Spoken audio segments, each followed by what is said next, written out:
Yes, miss. Hi, I'm looking for Bobby Cryer. I believe he's attached to this station there. Bobby? Been a few years since you were a Bobby, eh, son? Read it.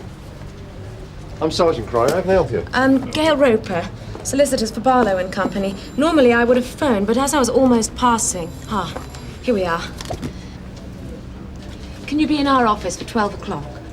I know it's rather short notice, but you may, as they say, learn something to your advantage. Well? Yeah, I suppose I could make it, but you'll have to tell me what it's about. Right. Well, we're handling the estate of the late Matilda Lane. Tilly Lane, dead? Afraid so. 12 o'clock, then. Yes, fine. I'll be there then, yeah. See you then. Thank you. Bye. Bye. Poor old Tilly, eh? Well, she wasn't old. Not that old, anyway. And what can you learn to your advantage from an old brass like Tilly Lane? An old brass? You just read that. Something special in her day, Tilly was. So why's she leaving Sgt Cryer something in her will? Who knows? Services rendered, maybe. All her things, ever since she was a baby. Even her oboe. What they didn't take, they desecrated.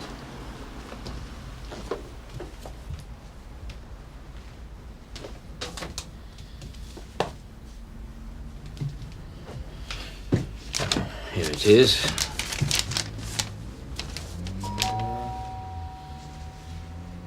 Someone at the door, Mr. Winters.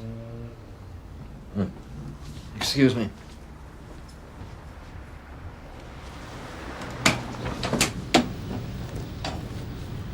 I'm sorry. I didn't know you was connected.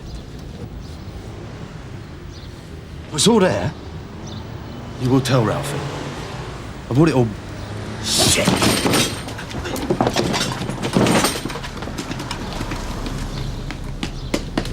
You want a laugh, Gov? Try me. One of our burglars has seen the light. He's brought the loot back and apologised to the owner. Well, the age of miracles isn't dead then. Who was it? Ray Grant. Lockston happened to be there, so he grabbed him. Ted's talking to him now. Well, maybe he can clear up a few others at the same time. Oh, I doubt it. He's only admitted to one. Well, something wrong there, Tosh. The loser wasn't another villain, was he? No way. Paragon of virtue. An old bloke called Winters, retired school teacher. Seems to be on his last legs, according to Lockston. Seems to be keeping his hand in by doing a bit of tutoring at Wandsworth. Does he now? Do you reckon Ted Bolton's still at Wandsworth? They'd have to close the place if Ted retires. I don't see why you're complaining. Because it upsets my thinking. When villains start returning their ill-gotten to their victims, what's the world coming to, I ask myself? All right. This act of contrition, was that before or after your facelift? It's got nothing to do with it. I told you, I fell. And the pavement came up and hit you half a dozen times, did it? All right, what about the rest of them? Might as well make a clean breast of it while we're at it. What rest of them? I mean the other 6 break-ins in the same area with your paw marks all over them. I don't know nothing about no other break-ins. Oh, come on, Grant. Same time of the evening, same means of entry, same messy job. What was different about this geezer Winters? I don't know nothing about no other jobs. Detective Inspector Burnside entered room at 10:21 a.m. You got your notebook? Yeah. You mentioned a name. No, I didn't. When you turned up at Charles Winters' house with the gear... Nah. I didn't say nothing. You will tell Ralphie I brought it all, and then he spotted me, Sarge. Ralphie who? Nah. I didn't mention no name. Calling this constable a liar? He made a mistake, that's all. Let me tell you something about P.C. Lockston. He doesn't make mistakes. He's the proverbial pain. He never gets it wrong. How many Ralphies do we know could put this much fear into a man? How about Ralphie Pender? So, who's a dark horse, then? And what's that supposed to mean? Tilly Lane.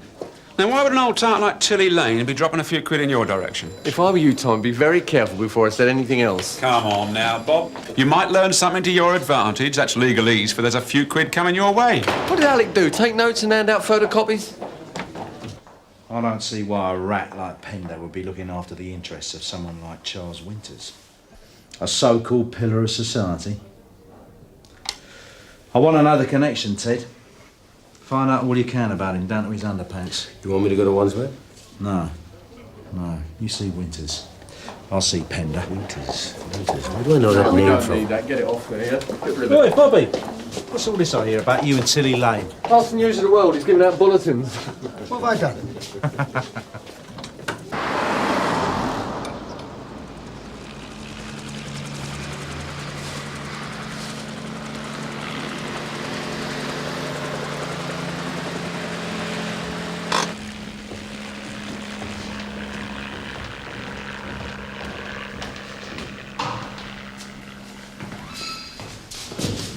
I'll take it this isn't just a social call.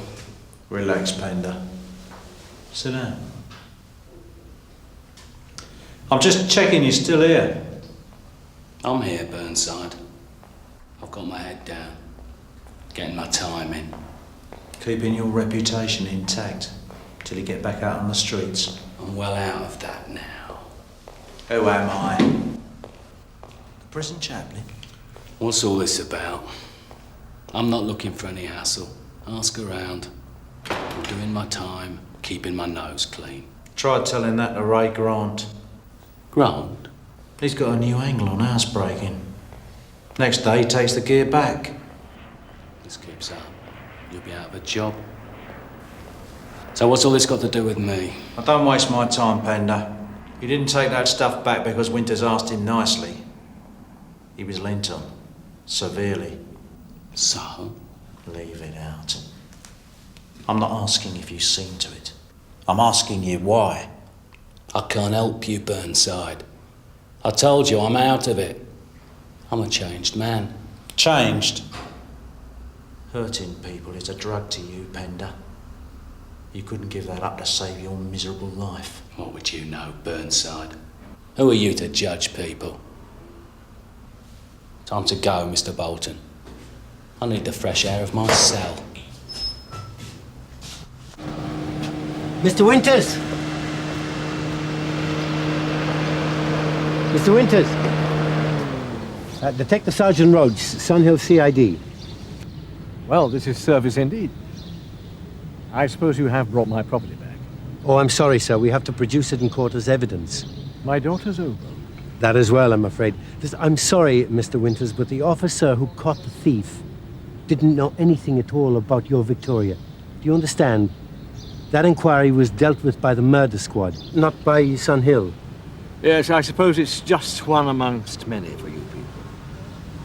A 16-year-old girl is abused and murdered in her own home. Her mother dies of shock. Her family is devastated, but it is just one amongst many. I do understand. We're not entirely insensitive, Mr. Winters. Do you mind if we go inside? Well, what can I do for you, then? The man who broke into your house, do you know him? Can you think of any reason why he would suddenly decide to bring back the stuff that he stole? I'm sure he had his reasons. So what's he up to, Ted? He's a changed character, Frank. You don't believe all that rubbish, do you? Ralph Pender, he'd get withdrawal symptoms if he went a week without a punch-up.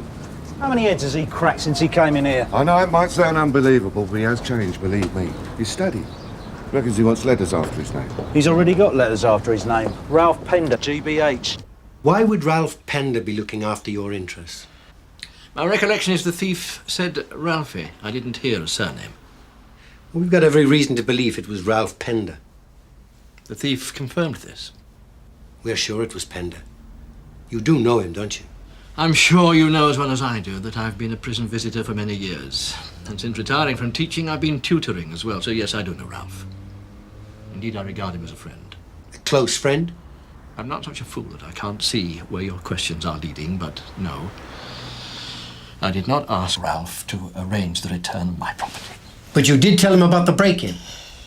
Sorry. My pills. I should take more care, I know.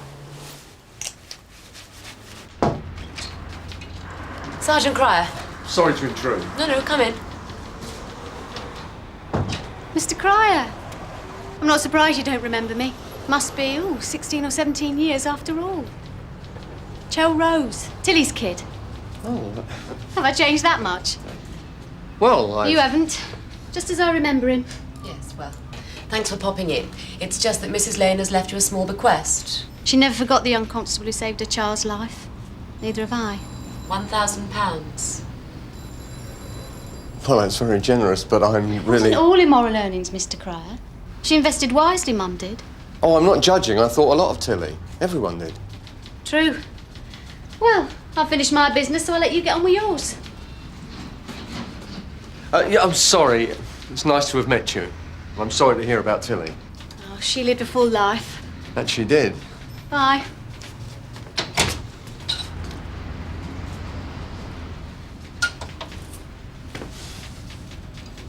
How long can you delay execution of the will? Why would I want to do that? If that woman's Tilly Lane's daughter, there's something seriously wrong with my eyesight. I just had a bellyful of Ralph Pender. Suppose he's confessed all it. You seen Winters? I just got back. Is he all there or what? What do you mean? Ted Bolton reckons he's taken Pender under his wing. Now, anybody who does that's got to have a screw loose somewhere. His only daughter raped and murdered. His wife dead as a result. His house has been done over, and to top it all, he's got a wonky ticket. I'd say he was holding up all right. Ain't got a lot more to lose, has he? Not a lot. Do you think he's capable of murder? Murder? Nah, he's too old, too frail. Wouldn't have the bottle. What? Not even if it was the cretin who killed his daughter? Not even Cosgrove. Oh, I know he'd like to. Well, if he hasn't got the guts to do it himself. What's Winter's house worth?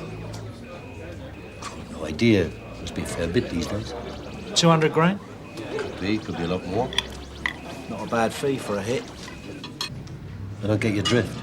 Ted Bolton reckons Winters has made his will. And a sole beneficiary is Ralph Pender.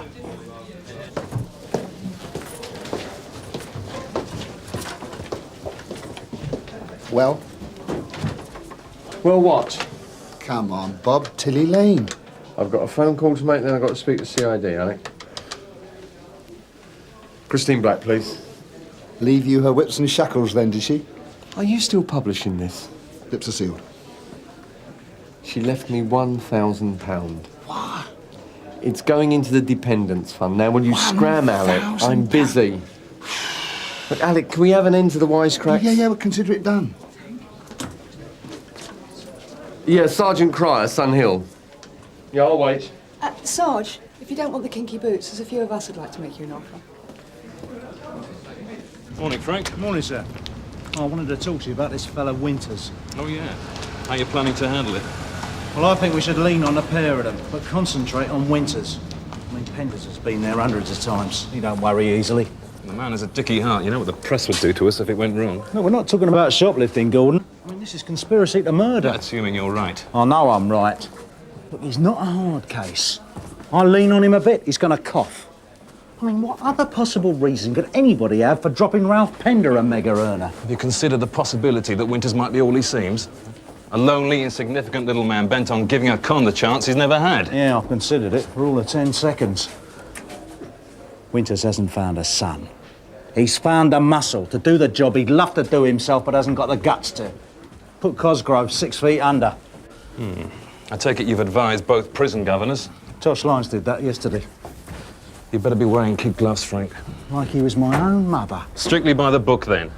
Anything you say. And I don't want his heart giving out. Trust me.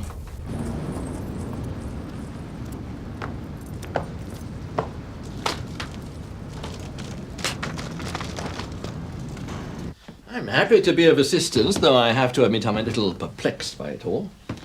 I had reason to visit Ralph Pender in Wandsworth yesterday. Really? While I was there, I learned that you've made him the sole beneficiary in your will. That's an open secret, Inspector. Why are the police interested in that? Pender has a long record of violence. We only know of 2 reasons why anyone would pay Pender money. Go on, I'm intrigued. Firstly, if they're in fear for their own safety. The other reason is if they're paying Pender for his services. You obviously don't believe in the possibility of reform. No, I can't think of any reason that you should have to fear Pender, which leaves me wondering what possible service he could do you. See my problem? What a fertile and cynical imagination you have, Inspector. Yet so strangely lacking in human perception. How did you find me? A friend in social services. It's a bit strong. Strong's all right. And this woman? Well, she knew everything about you, apparently. Certainly enough to claim to be Tilly's daughter. Apart from the obvious. Well, she must have known Tilly pretty well. Cheers. Solicitor tells me your mum spent the last few years of her life in a nursing home. Yeah, that's right. So, Have a seat. thanks. Well, could have been someone from there. I hadn't seen Mum for years. Not since my kid was born. I didn't even go to the funeral. I mean, it couldn't have been easy. Having a brass for a mother? No, it wasn't. And I don't want her money either. Well, that's up to you. But I'd still like you to come round to the solicitor's office. I've asked this girl Rover to bring the woman back this afternoon. I have to pick my daughter up from school. Well, I could pick you up first, say about 2:30, yeah? Yeah, all right. Look, it's a considerable estate. You mean a single black woman with a kid shouldn't be turning her nose up at easy money? You tutor lots of cons. So what's so special about him? How come he qualifies for the jackpot? I mean, surely there are more deserving causes. Why not leave it to famine relief, Oxfam? I didn't deliberately set out to find an heir, Sergeant Roach. Ralph and I just hit it off from the start. Prize pupil, eh? You might say that. Well, he's certainly top of the class. But not in the way you're trying to put over. I'm sorry, Inspector. Shall we just get down to it? I'd be obliged if you would. I believe that you've contracted Ralph Pender to kill Derek Cosgrove. And this legacy is by way of a payoff. What an interesting idea. However, since Ralph is in Wandsworth and Cosgrove is securely locked away in Durham, it hardly seems possible, does it? Don't try and kid me you don't know the score, Winters. You know that there are cons in Durham who would top Cosgrove just to get on Pender's Christmas list. Well, if you say so. Do you know what puzzles me, Charles? Is how you could possibly go back to working with cons again after what Cosgrove did to your daughter. He was one of the ones you went to visit, wasn't he? One of those you made a friend of. And Cosgrove got what he deserved. Life, wasn't it? She was young, beautiful, talented, with a wonderful future ahead of her. Life. 9 years, maybe, with remission for good behavior. Good behavior, dear God. You think that was a just punishment for what he did to my daughter and my wife? That's the way the law sees it, Charlie. Still, maybe he's got himself a tutor. Like Ralphie. Working hard. Letters after his name.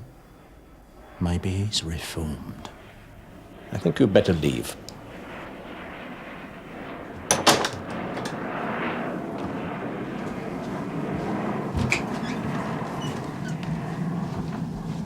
I'm onto you, Winters. Watching you like a hawk. And you've seen the last of Ralph Pender.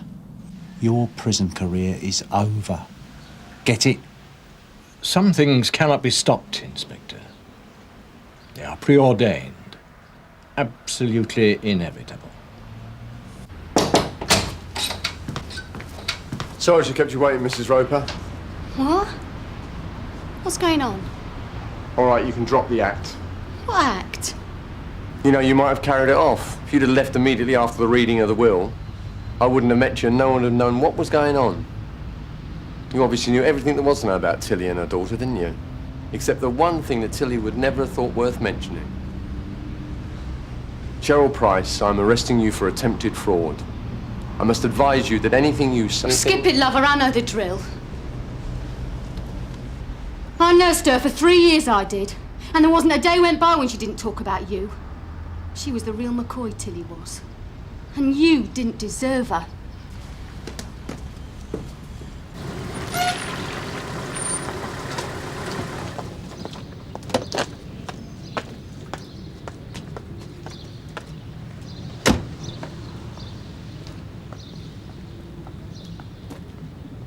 Charlie Winters thought he was a smart ass too. But he knows better now. I've painted a crystal clear picture for him. Lent on him a little. Know what I mean, Ralphie? You did what? He should have stayed out of the kitchen. You're a bigger bastard than I thought. All that education hasn't been a total waste of time then. You've got Ted Roach on the blower. I think you ought to take it, Frank. Yeah, I'm at Charlie Winter's house. He's paid off the contract. Yeah, those pills he kept for his heart.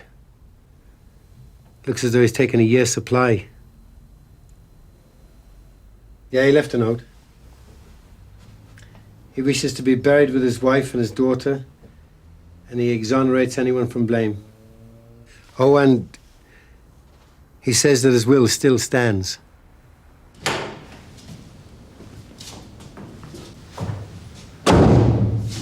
He's done it, hasn't he? He's dead, if that's what you mean.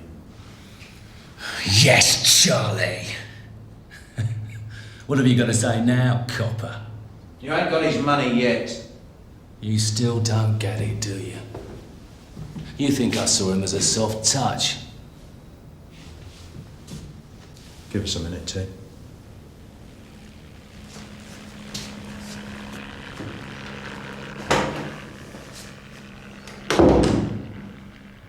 So, educate me, Ralph. He cared. Charlie did. For real. I mattered to him. I owe him Burnside. Everybody thought he was a wimp, but he didn't go out with his tail between his legs, did he? He topped himself. Now that takes guts. And I knew he had it. You know what he's saying, don't you? He's saying, I trust you, Ralph. I'm out of it now, and the money's yours, but I'm trusting you to do the job. That would be really stupid. Charlie and me had more in common than you think, filth. That little pervert Cosgrove did for him, and he'll answer to me for it. Why risk it? You don't have to. There's nothing in it for you anymore. Absolutely, Mr. Burnside. Whatever you say. Anyhow, it's too late, Pender. We've had him moved from Durham. Of course. What else? Just leave it, Pender. Do your time, take the money and run. Too late, Burnside. You should read Treasure Island. Your man Robert Louis knew what a black spot was.